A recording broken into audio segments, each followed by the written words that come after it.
الحاجة الوحيدة في إيطاليا اللي ناقص يبيعوها ويستغلوا فيها الهوا.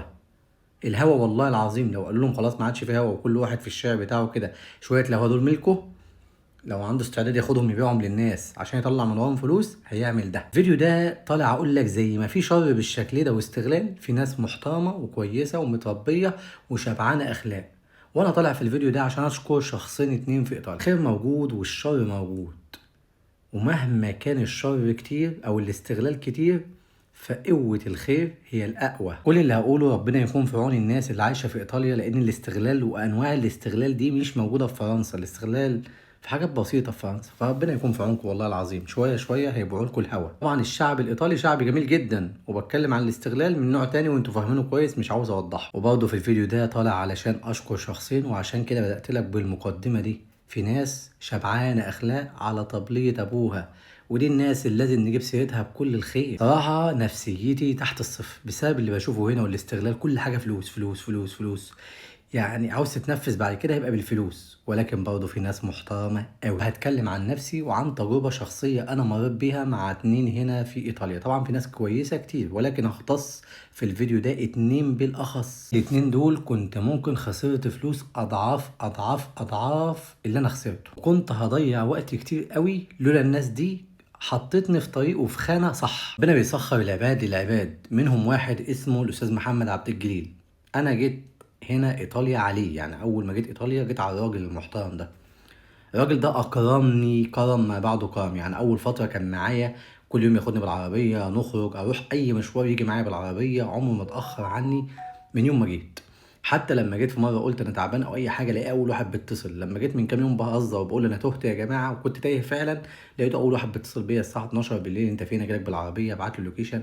كتر الف خير. وده من الناس اللي متربيه وشبعانه على طبليه ابوها، شبعان اخلاق من مصر، شبعان قيمه من مصر. ما عندوش نقص في شخصيته ولا نقص في حياته عشان يجي يعوضه على الناس هنا. عاوز اقول لك ان انا اتعلمت من الاستاذ محمد عبد الجليل حاجات كتيره جدا، منها ان انا طول شهر رمضان برد على الرسائل، وده مش طبيعي عندي ان احنا نرد على الاف الرسائل على كل الناس في رمضان. وبعد رمضان خليت كل الناس اللي شغالين معايا يردوا على كل الرسائل، لان لقيته هو كمان بيعمل الحاجات دي على صفحاته، بيقول لعل وعسى حد فعلا محتاجنا واحنا بنمنع الخير ده. عمري ما هنكر ان انا اتعلمت منه حاجات كتيره جدا، ولا هنكر نهائيا ان هو وقف جنبي. فكتر الف خيرك. ومهما قلت ما اقدرش اوفيك حقك، ولا اقدر اقول لك اقدر اشكرك ازاي اساسا. فكتر الف خيرك استاذ محمد عبد الجليل.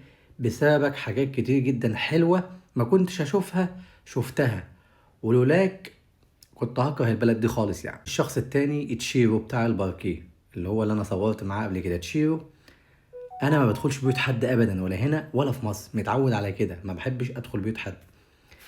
في فرنسا ما بدخلش بيوت اي حد ابدا، عائلات. بس دخلت بيت تشيرو في رمضان، كان عازمني انا واللي شغال معايا، دخلنا بيته. يعني كنت محرج جدا لان من النوع اللي ما بحبش ادخل بيت حد، لكن والله العظيم حسيت ان انا وسط اهلي.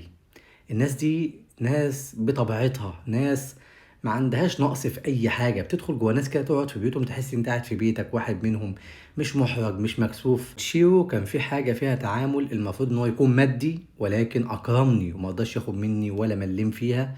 واتحايلت عليه كتير جدا ولكنه رفض، قال لي عيب انت ضيف عندنا، وما رضاش نهائيا.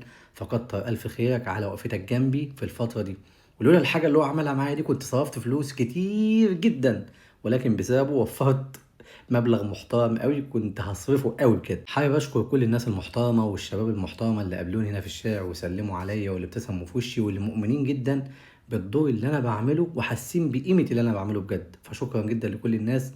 والفيديو ده انا بختص بيه طبعا الاستاذ محمد عبد الجليل وتشيرو، لان الاتنين دول بجد بجد دعموني في حاجات كتير جدا، وانا ما اقدرش انكر كرم ربنا عليا ان هو سخر الاستاذ محمد عبد الجليل ويتشيرو. ما اقدرش انكر ده ابدا، وعمري في حياتي ما اقول غير كده مهما حصل. انا انسان عندي اصل كويس جدا ومؤمن اي حد يقف جنبي حتى يبتسم في وشي فدي حاجه كويسه، حد يقدم لي معلومه فدي افضل حاجه في الدنيا كلها.